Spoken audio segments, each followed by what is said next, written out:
mother-in-law to babysit whenever I needed. By the time my middle son was born, I knew I could not work anymore. Something inside of me told me that I had to spend as much time with my children as I could.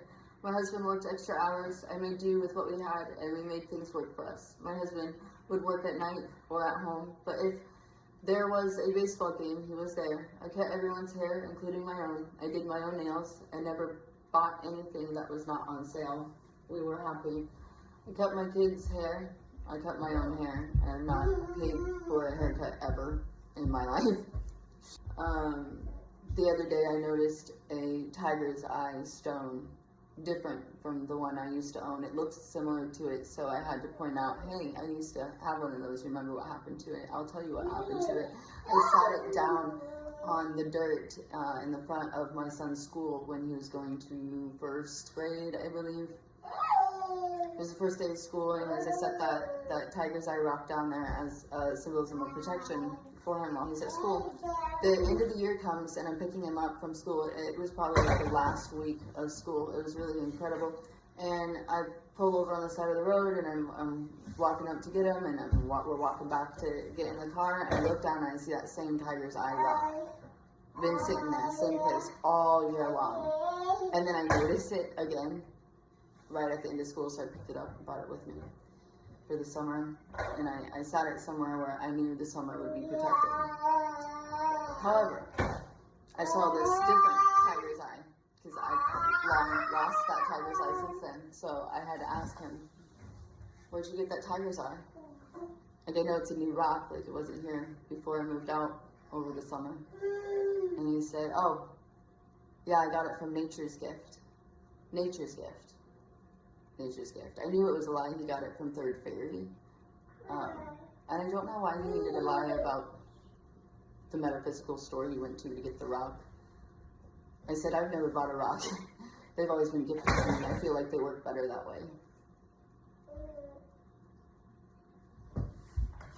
Recently, I was staying at a local DVAC shelter for domestic violence.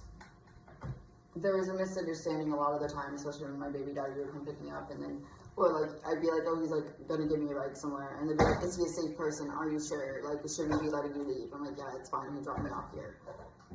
You know, and I'd be like going on the phone with DCF for food stamps and stuff, and be like, yada yada, yeah, my mailing address is different now, yada yada, it's a disclosed location, so I can't actually give you the mailing address. I can give you a PO box though, because I'm not allowed to tell you where this is.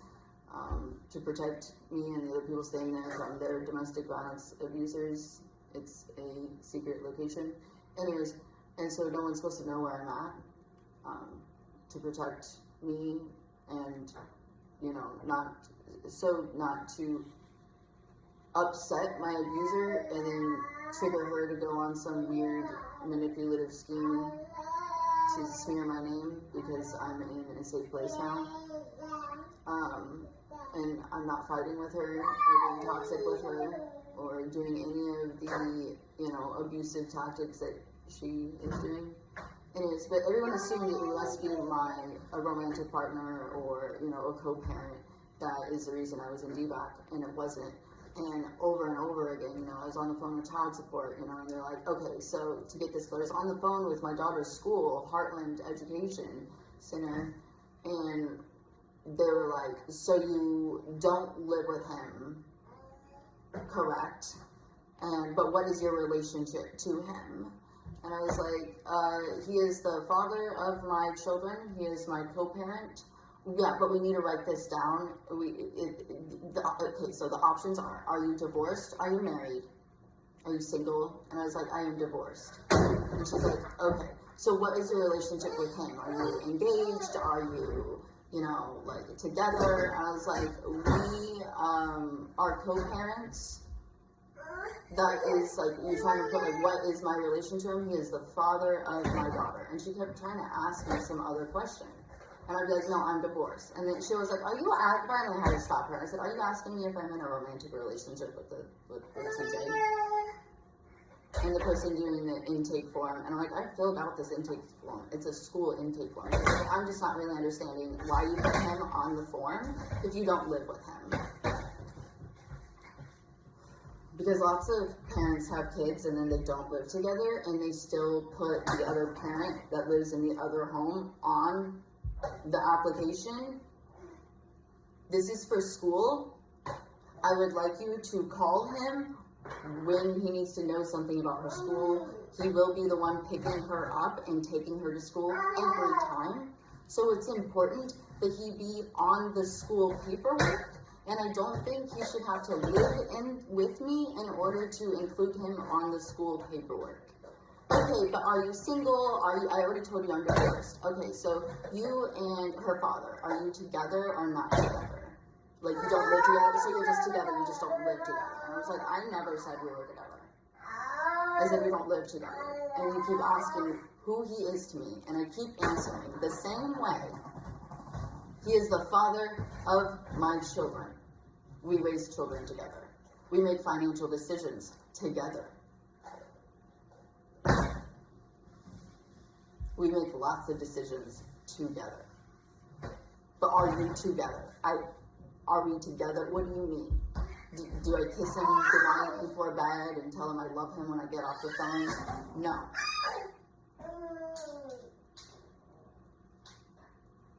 Why was that question so fucking important? Why couldn't she just take the answer? Why is my daughter not in school when everyone else her age is in school? And why is Heartland Education Center having such an issue with getting her into that building? When I've applied.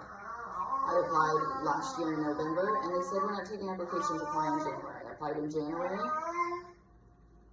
And then I had to reapply in August when I called and was like, yeah, yada yada, I'd like to get my daughter to school. I've been on the list since January.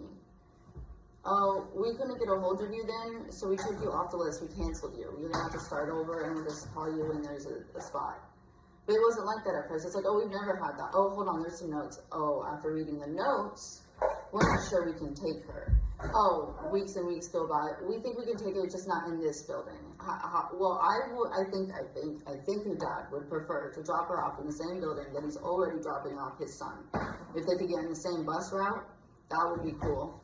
What the fuck is written in these notes where people are like, oh, I'm not sure about letting this child, and then the lady was like, are you going to be taking her to the building? Are you going to be taking her? So her dad is going to be taking her every time. And I tell you what, somebody's child goes to that school, and somebody's mother has said some very questionable lies in order for this to become so complicated. It's really not that complicated. I just want my daughter in school, okay? It's fine. I can homeschool her. We'll keep doing that. But she needs some social interaction. To school with your little brother? I mean, your big brother? I want to ride the bus with brother. She can't even say his name. She can't pronounce it. Or she calls him brother. Anyway, I don't know where all this is going. It's just like the aspect. Okay, so then I was staying at this DVAC shelter, right? It was because of a relative of mine, not because the father of my children. But over and over again, in different scenarios of gaining assistance, people would assume it must be him, And then they would get confused why I'm bringing up his information as a way of like, oh yes, he's also involved. I would like him to have this same information. You're like, but isn't he your abuser? No, motherfucker, you assumed something. And it's none of your business, but if you'd like to know, I left my mother's house to go to a DVAC shelter, not his house. I left his house to move into my mother's house. But at the end of the day, the reason I was in a domestic violence shelter is because of an incident that happened with my mother. Just like the first time I went to this shelter was because of an altercation. There's a difference between an altercation, being a physically violent episode between her and I, and then versus just an incident where at the end I was asked to leave and I had no backup plan. And the way she asked me to leave was horrendous. And the way she has asked me to leave her house over and over again has been horrendous. And so for those horrendous reasons, I was able to get into a DVAC shelter because what she's done is abuse. And I don't need to explain it in detail to know that and say that to myself or anyone else who asks. But I'm tired of people assuming why and how. He's got nothing to do with it. He is not abusive. He is more of an abuse to himself. The decisions he makes hurts him more than they hurt me. I'll tell you that. I just don't like people assuming the dynamics of my family as if, you know, sorry, breaking the mold, and it's not what you think it is. But when I was staying in this DVAC shelter, I heard a group of moms all talking about how they could not wait for school to start so their kids could go back to school because they were just sick of them all summer. And then the conversation escalated to, I don't know how people can just stay at home with their kids all day. Oh my God. And I'm like, wow, what? And, you know, I'm new here. No one knows me. They don't know I have more experience of being a stay-at-home mom than, like, employment, which I think being a stay-at-home mom is a full-time job. Other people pay people to go do that, you know? Like, I look at my kids' dad, and I'm like, wow, you can pay someone to clean your house and watch your kids, or you could just be nice to me, and all of that stuff is done and taken care of. Look at this, a choking hazard. I have put this little toy up so fucking much. How did it even get here? Let me show you. I'm gonna show you this.